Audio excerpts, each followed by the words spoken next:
Good evening, everyone. I call the regular city council meeting for Monday, June 17th to order, and I welcome all of you to the meeting this evening. It's a pleasure to have you all in attendance, and we really appreciate you being here, and hope you enjoy this evening's meeting. With that, I will turn to the Pledge of Allegiance. Would you join me, please?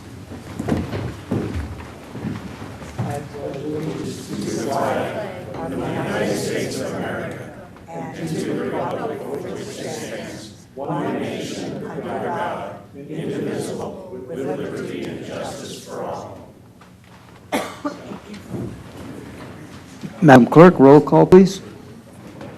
J. David Reed. Present. Dave Ray. Present. Judy Ann Files. Present. Doug Glassfell. Present. Lady LeBaron. All city council members are present. Thank you. Mr. Mayor Pro Tem, any changes or additions to the? No, sir, there are no changes or additions to the agenda. Okay, thank you. With that being said, I have a very special honor this evening. When I first became mayor a couple of months ago, I declared this ensuing year to be the year of our citizens because I really wanted to recognize what people do in our community that sometimes we don't all know about. And so with that declaration, I created the You Make a Difference Award.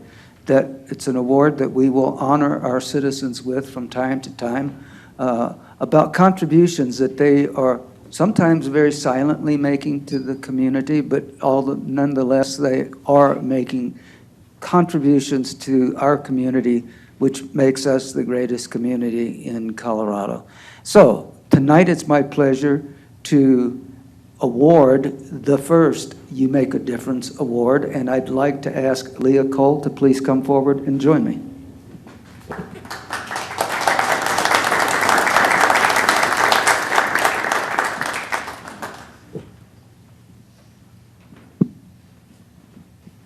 Hi.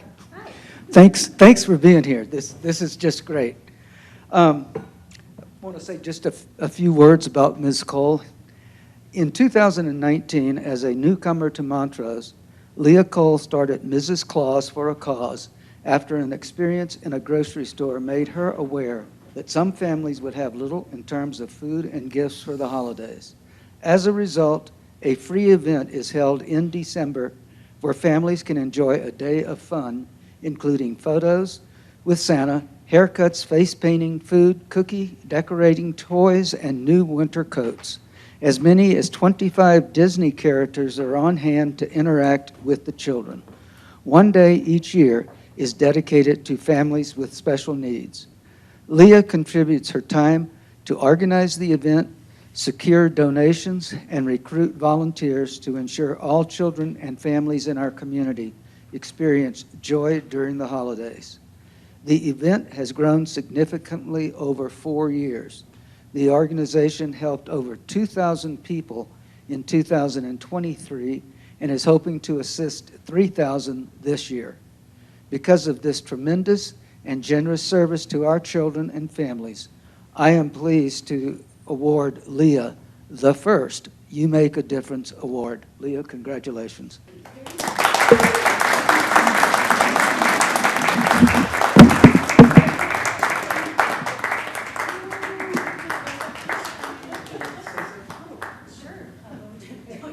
Microphone. I like to talk. Thank you guys very much for this. It means a lot. Like you said, I started this in 2019 in my driveway and decided to have a couple hours for kids that had special needs, and now we have an entire day that's dedicated to it, and it will change your life. So if you want to come and volunteer and be a Disney princess, I see you all. You all wanted princesses. Come and help. It's going to be December 13th, 14th, and 15th this year. So we're hoping to help at least 3,000 people, and I can't put it on without donations. We have roughly 10,000 toys that we sort through, and every child that comes can pick out a brand new winter coat. They get to pick out whatever toys they want. Everything is completely free, and you don't have to be rich enough or poor enough to come. So thank you for your support. I really appreciate this award. Thank you.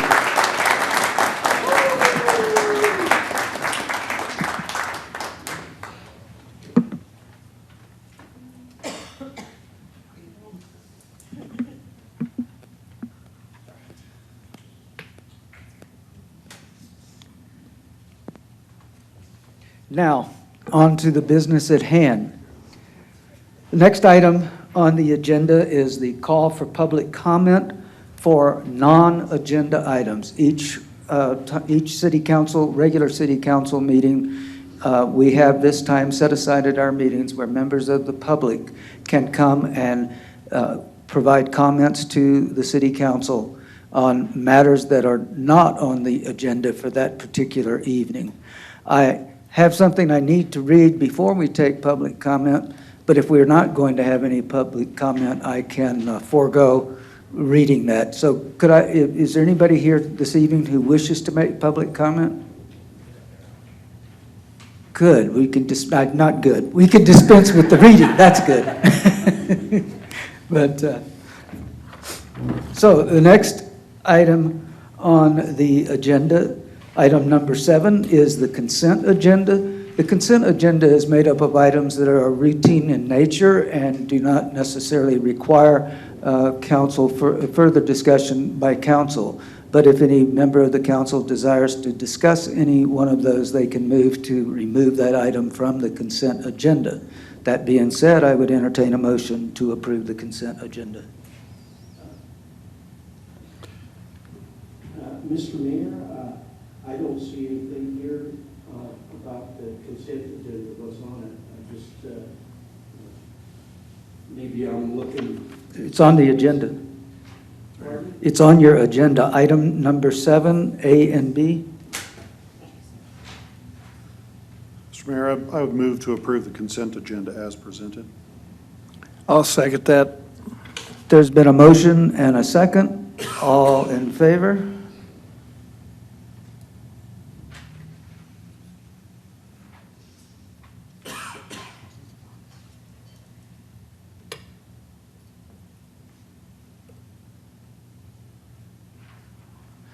That motion carries unanimously. Thank you. Next item on the agenda is item number 8, City Council consideration of an application for a new lodging and entertainment liquor license at 33 South Cascade Avenue for TCB Hospitality 33 LLC, doing business as Rathbone Hotel and Parlor Bar for consumption on the licensed premises. And City Attorney Chris Dowsey. Thank you, Mayor Reed. Before City Council is an application for a new lodging and entertainment license for TCB Hospitality 33 LLC located at 33 South Cascade Street. This is a public hearing for the new lodging and entertainment license. The permit is in order and the fees have been paid. From city staff's review of the application, we have seen nothing that would prevent council from issuing the license, notwithstanding this hearing. Council may make a decision at the end of this hearing or may defer for up to 30 days.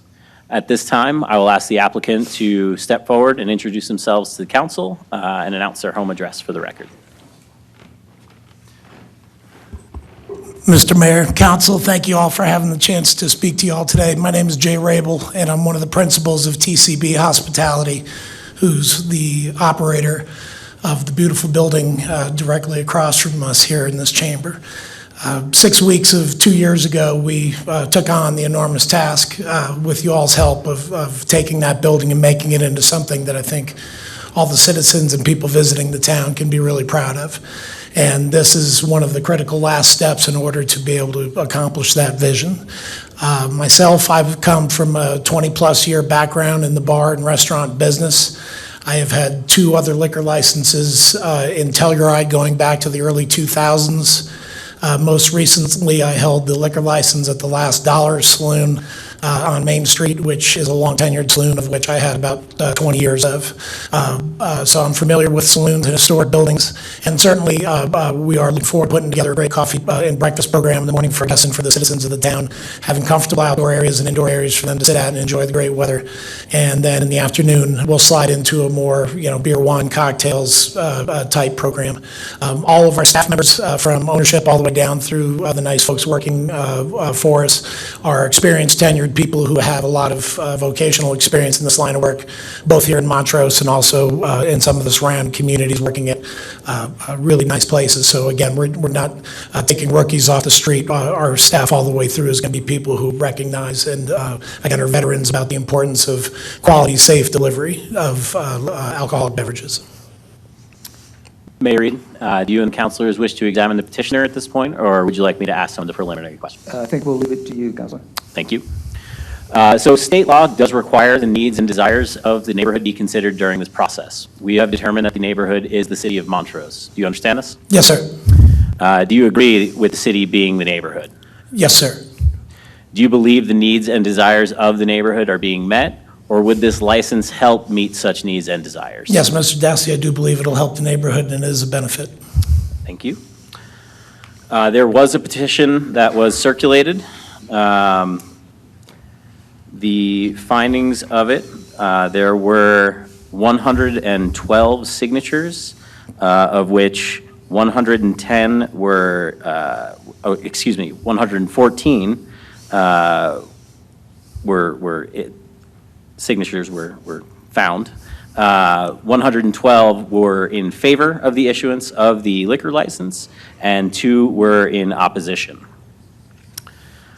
Are you familiar with the liquor laws of the state of Colorado? I'm minimally familiar with them, and we'll make sure that that's shared all throughout the staff, all the way up and down. Yes, sir.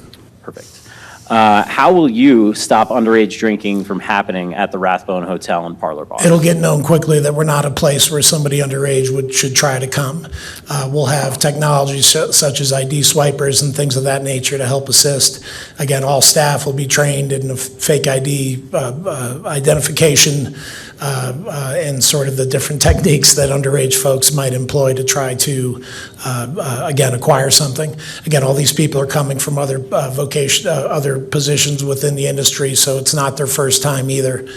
So again, preventing underage drinking is a absolute paramount importance of what we're going to be doing on a daily basis. It's important every day.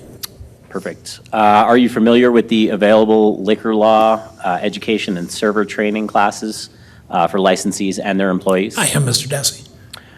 Do you understand that the city intends to have all businesses with a liquor license have their owners and employees take these classes? I think it's a fabulous idea. Would you be willing to commit to the council that if the license is issued, that you, as the licensee, managers, and all servers attend the next available training after issuance if they're not already certified? I can definitely commit to that, Mr. Desi. Thank you. Mayor Reed and council, do you have any further questions? Council, questions?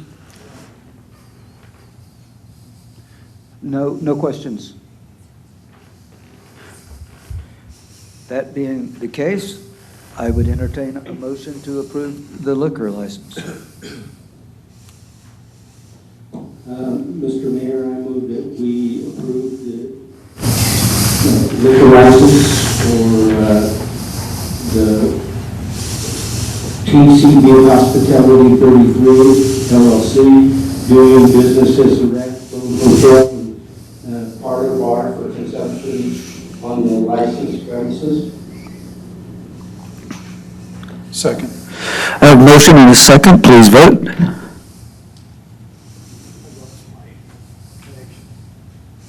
Yes.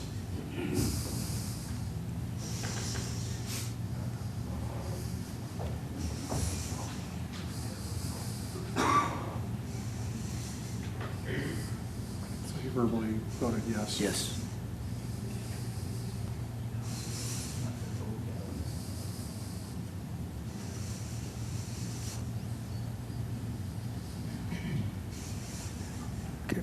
The vote is unanimous to approve the liquor license for TCB Hospitality 33. Congratulations and good luck.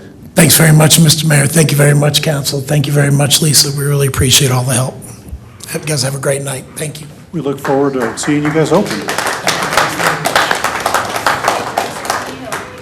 The next item on the agenda, item number 9, is City Council consideration of Ordinance 2665 on first reading, an ordinance of the City of Montrose, Colorado, assessing the costs of the Otter Pond Circle Utility Relocation Special Improvement District to the property included within the district.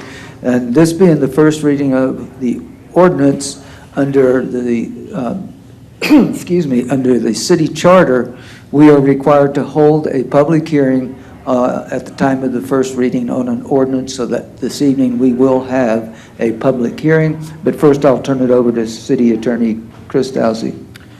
Thank you, Mayor Reed. This may seem a bit familiar, as the Otter Pond SID has come up quite a bit.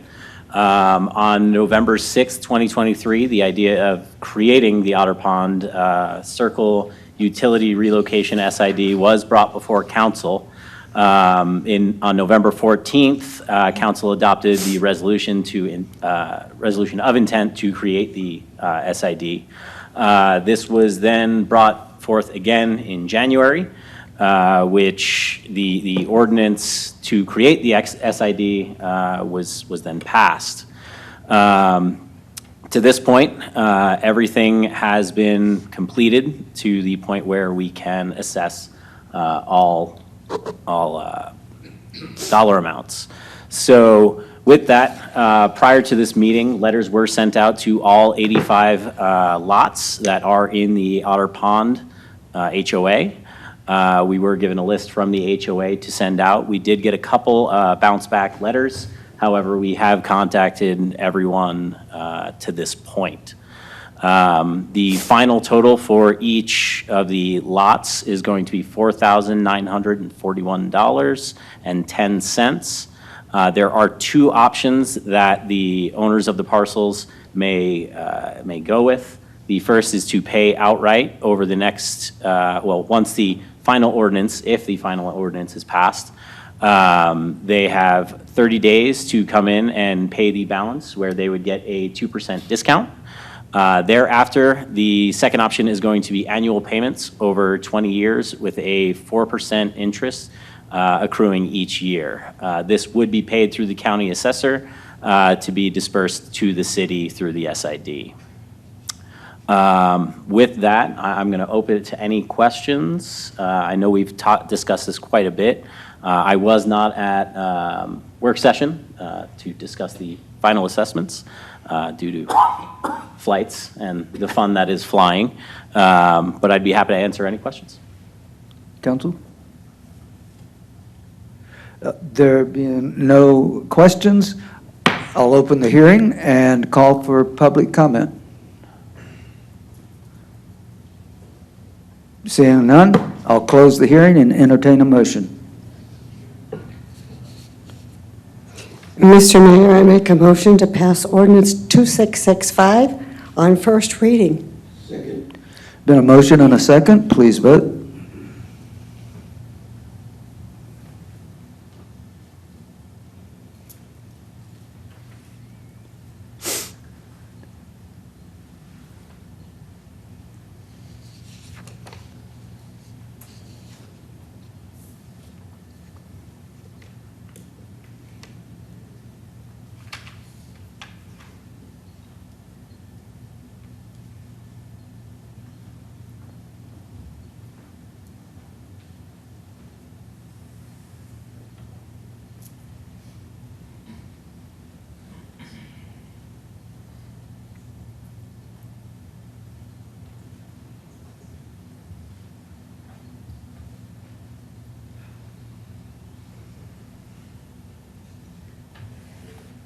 Miracles of modern technology. May we do a roll call vote? Yes, Madam Clerk, would you do a roll call vote, please? J. David Reed, Yes. Dave Frank, Yes. Judy Ann Files. Yes. Doug Glassbell, Yes. Ed Ulibarri. Yes. We have a unanimous vote. That passes unanimously. Thank you. Moving on to the next item, item number 10, City Council consideration of a memorandum of agreement with the Montrose Veterans Memorial Coalition and Montrose County for the construction of the Veterans Memorial Plaza. And before we move on to Mr. Scheid, Public Works Director, I note in the audience are a number of our vets this evening, and we welcome you and appreciate your being here. And Mr. Scheid, take it away. Thank you, Mr. Mayor and Council. So we spoke earlier this year about. You hear me now? No.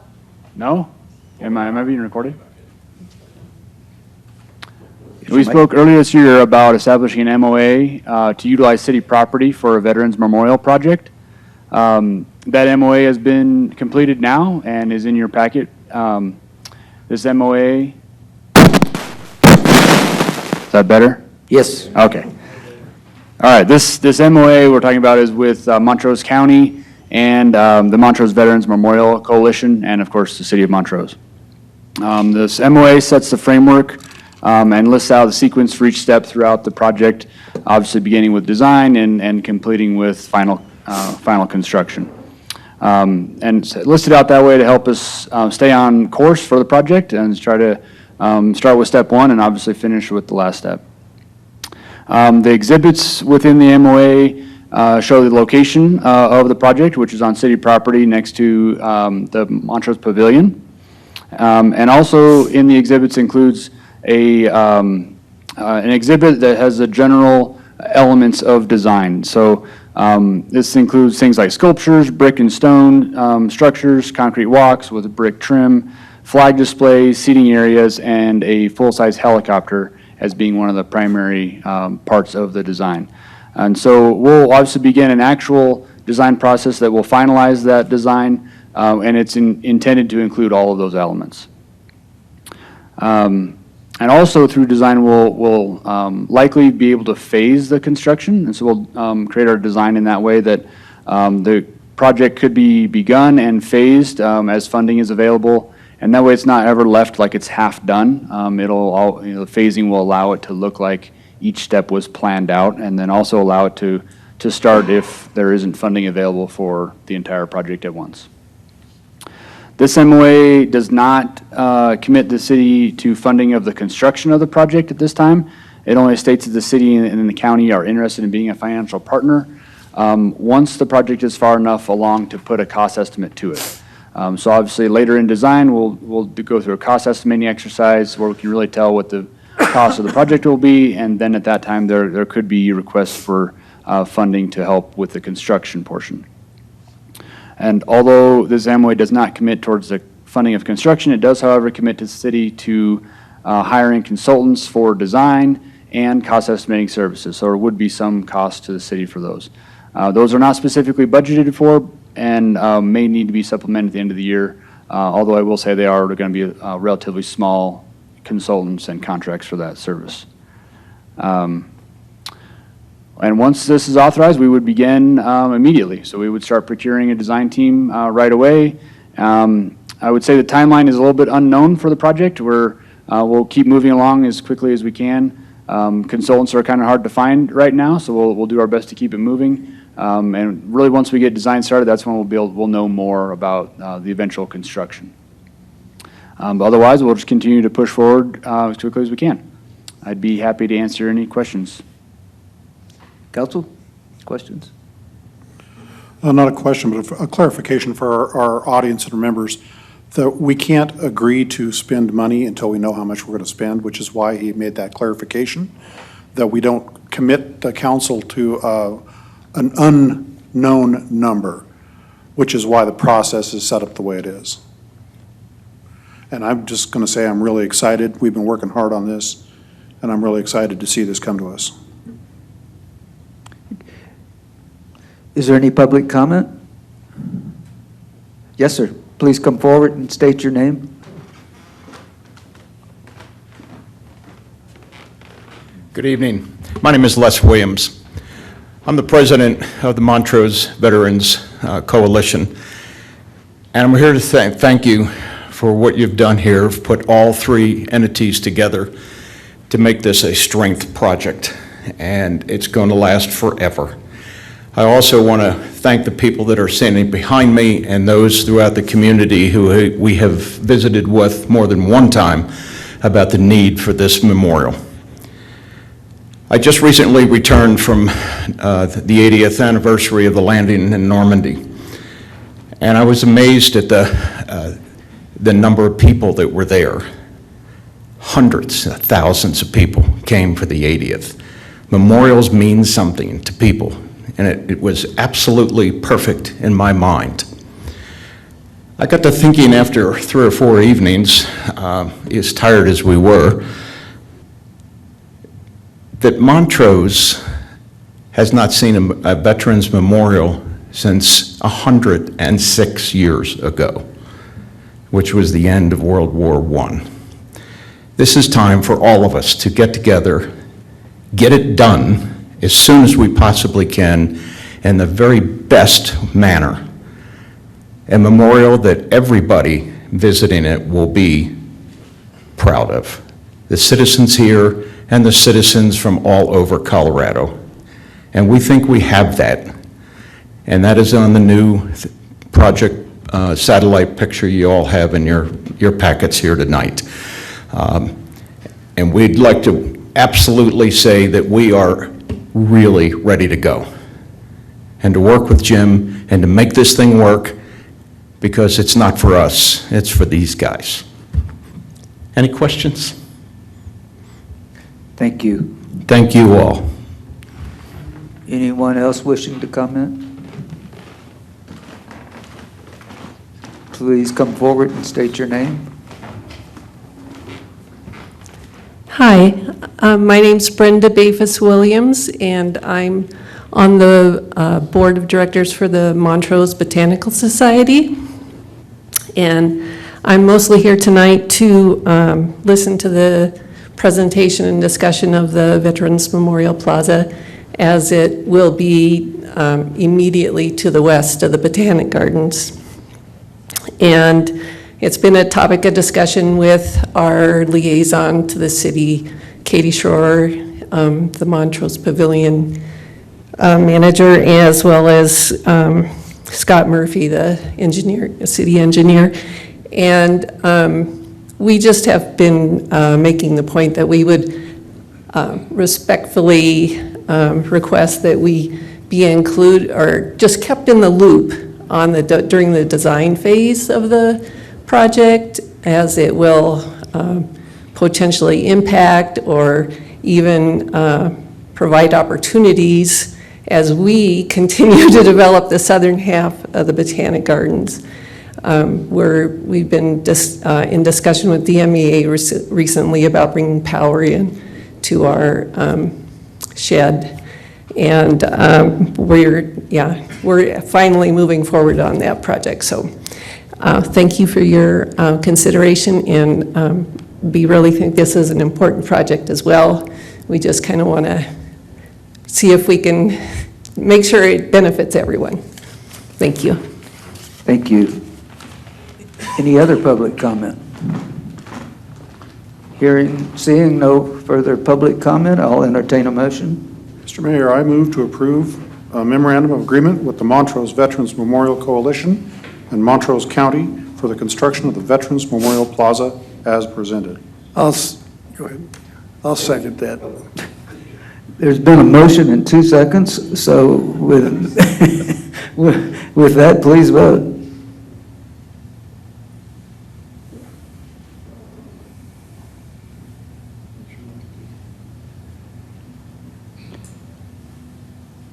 Looks like we may need to do a roll call vote, please. J. David Reed, Yes. Dave Frank, Yes. Judy Ann Files. Yes. Doug Glass. Sorry, yes. Doug Glassville. Yes. Ed Ulibarri. Yes. Motion passes unanimously. Thank you, and thank you for attending.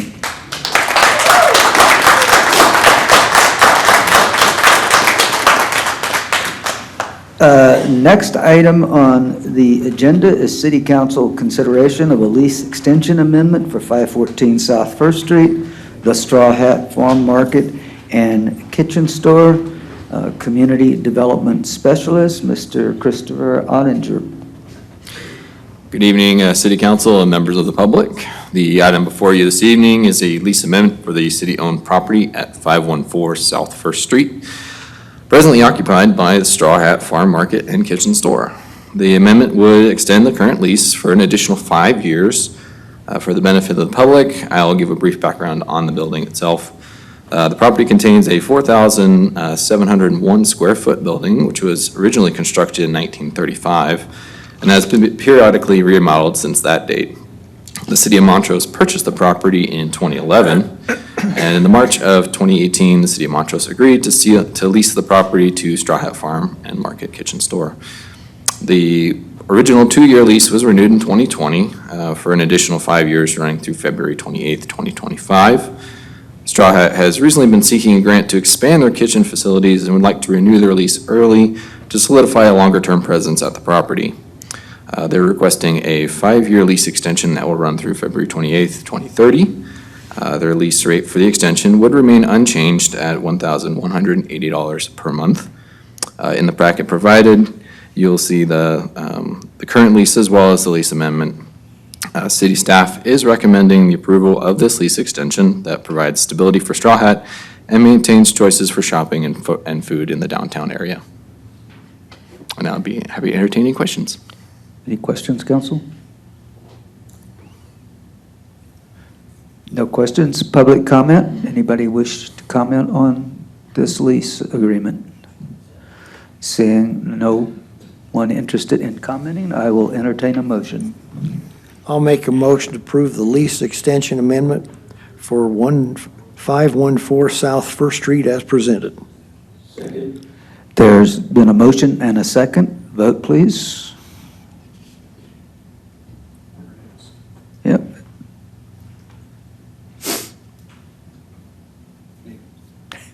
Part of it. And that passes unanimously.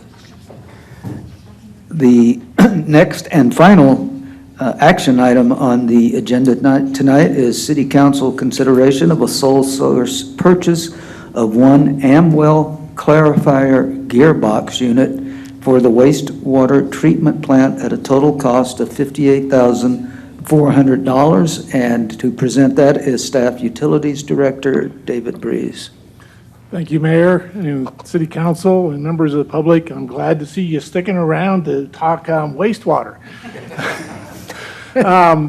So this is a part of the wastewater treatment process that is towards the tail end of the process where we clarify and we clean the water, get all of the solids that were part of the treatment process out of them, return those solids back to the wastewater treatment plant as biological mass, or part of them are diverted into our digester and ultimately disposed of through a composting project or program that's operated up by Delta. So during a review maintenance process, we noticed there was some brass shavings in the oil from 2 of these clarifiers that were installed about 20 years ago. We talked to the manufacturer and they recommended that we wait a couple weeks and we change the oil again and see if we seen any changes or any increased amount of brass shavings. We did that. The brass shavings actually were increasing, which then the manufacturer recommended that that's an indicator of failure in the next 6 months or so, and that we should probably look at rebuilding those or replacing those. With it being 2 of the clarifiers, and out of the 3 that we have to keep 2 of them in operation in order to meet all of our permit limits. So that would mean that we'd have 2 of them at risk, and to take 1 off, send it off to be rebuilt for a period of 14 to 16 weeks really was unacceptable. And so that's where we looked at what the cost of purchasing 1 additional gearbox that we could replace 1 of the gearboxes on 1 of the clarifiers, and then take that gearbox and send it off to the manufacturer to be rebuilt. So that is the process or the proposed program that we've got expected, and we will, pending approval of this, get that gearbox on order. It is 12 to 14 weeks out there from the order date. And so later this fall, we should get the new gearbox in, and we will work with some contractors prior to that and get quotes and get prices for installing that, because it's a very heavy piece of equipment that takes some special cranes and stuff to pull up the existing clarifier internal components and replace this gearbox. So that, with that, I'll answer any questions. Council? I guess one of my questions would be, do you feel comfortable with the lead time on this, or is there anything we can do to improve that? No, I think based on our conversations with the manufacturer, they were, and the frequency that we've changed the oil and the level that we've got, they feel confident that there's 6 months life left in these gearboxes before they're going to fail. 12 to 14 weeks is enough time for us to get them. That's only about 3 months. So, we can get them and get them installed. We'll have a contractor lined out for that installation when they come in and can move forward with that. And then as soon as we pull the second one out, we'll ship that off to the manufacturer for rebuilding. That's a lower cost, $38,800 was their quote to us to rebuild that. And so that won't take city council approval or authorization to do that. Any other questions? Yes, please. So the cost of the replacement gearbox is the $58,000. And then there'll also be the cost of hiring these contractors to come in and take it out, Correct. correct? And put the new one in. Correct. Then you think that that can all be included in the 2024 budget? It wasn't budgeted for, but the monies are there. Yes. There's a couple of projects that were included in the budget that are running a little bit slow and aren't quite progressing at the speed that were budgeted. And so we believe there's adequate funding in the budget. Again, as we get closer to the end of the year, if this is something that triggers a budget amendment, then we would bring that forward at that point in time. And then in 2025, there'll be the cost of having rebuilt Right. the one. And again, it's contractors to install. Correct. Yep. Yeah, we And will that include can be put in the 2025 budget. Right. We will include the second one in the 2025 budget for the rebuild cost and the installation cost. Thank you. Have we thought about doing the third one as well and getting it kind of in this cycle? Well, we will, once we pull the second one out, then we will include that in the budget as well to send that off and have that rebuilt. Then that will be setting on in our warehouse, in our storage facility down there as a spare that we can put in if there were a failure on the third one. And when you have the contractors lift for a unit to take out the gearbox, are we going to have to do the same, while they're there, they're going to do the second one as well? Or for the installation, when they install how are we going to be able to double up on our utility of their contractor? It will take 2 mobilizations for the contractor to install the 2 of them. So we'll basically have them out. Once we get the new one in, we'll have a contractor come out and they will pull the old one out and reinstall the new one. At that point in time, they will demobilize, and then when the second one, we'll ship the gearbox off to be rebuilt. When it comes back after being rebuilt, then we'll have them mobilize the second time to do the second gearbox, and they'll be removing and installing at the same time with the same mobilization. Does anyone wish to comment on gearboxes for the wastewater treatment plant? Seeing no comments, I would entertain a motion. I move to approve the sole source purchase of one Amwell clarifier gearbox unit at a total cost of $58,400 as presented. I have a motion and a second. Please vote.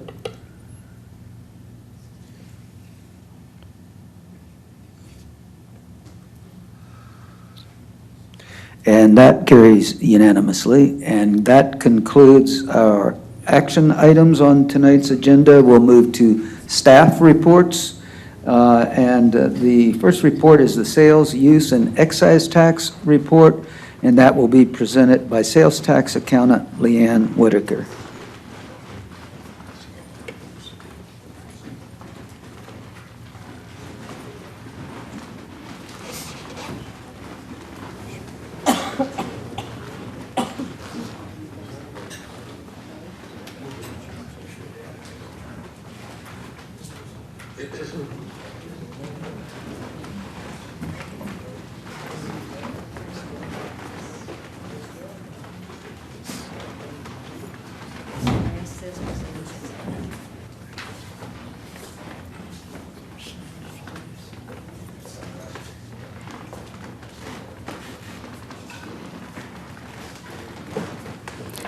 Thank you, Mr. Mayor. I was getting connected here, so forgive me for the delay. And good evening to the rest of council and our community members. I have the sales, use, and excise tax collection report for April 2024. The general fund sales and use tax portion is 3%.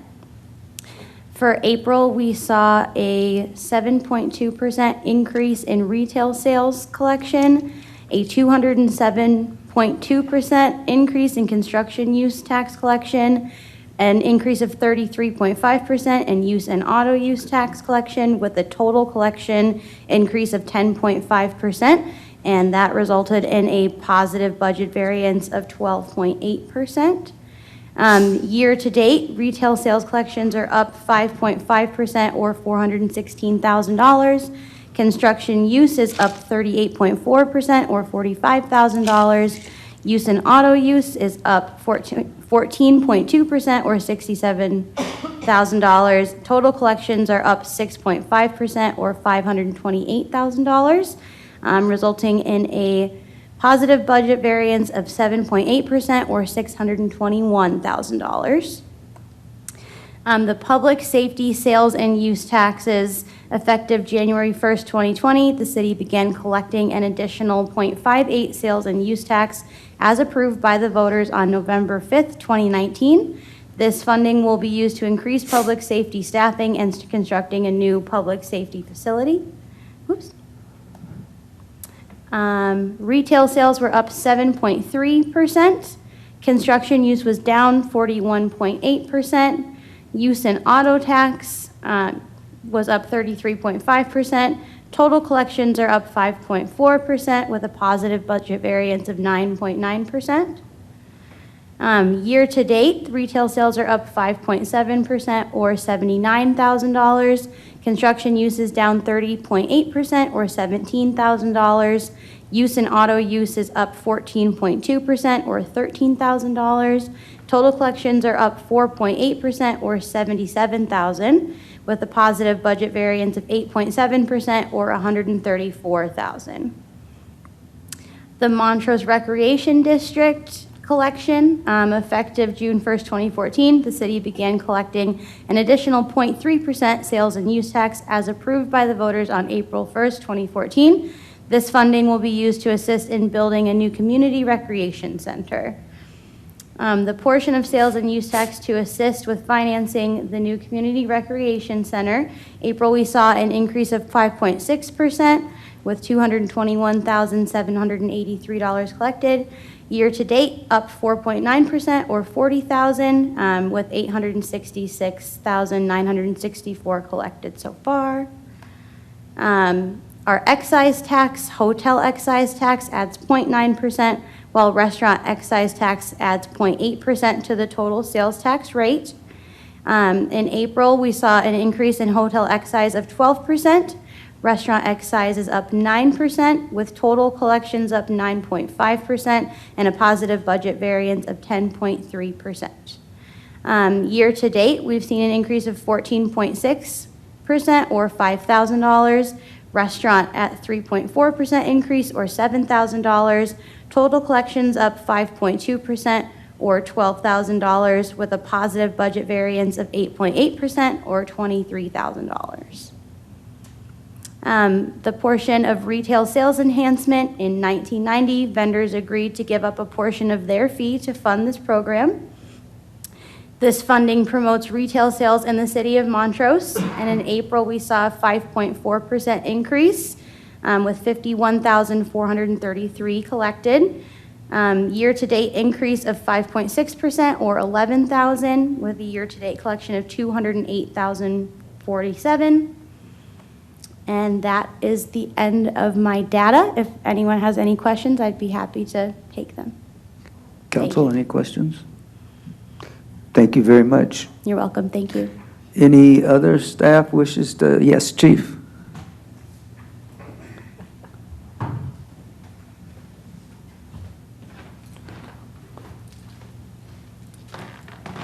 Thanks, Mr. Mayor and City Council. I'm glad a few folks stuck around for my important announcement, which y'all saw Friday. But I wanted to go over it once again. Here, probably last year, the City of Montrose received the community survey, and one of the things that our community was extremely concerned about is safety in our parks. And as all of you know, we have about 20 miles of park trails that we are responsible for, and safety and security. And the police department does what it can to patrol those trails, but we're just not out there, I think, at the rate, if you will, that our citizens expect. And certainly there are other issues, especially in the realm of transients, that have definitely plagued many of our parks. And so born was an idea here a couple months ago that we wanted to institute, so it took a little bit of time and logistics and training, but we just sent two of our staff members, Chantel Bainbridge, who's our Victim Services Coordinator, who knows how to ride a horse and apparently can ride a horse very well. She also supervises Apple, our facility support dog, and then Officer James Legler, who we hired here just a few years ago, who has extensive knowledge in how to ride and I say operate a horse. That's probably the wrong way to say it because I don't know much about horses.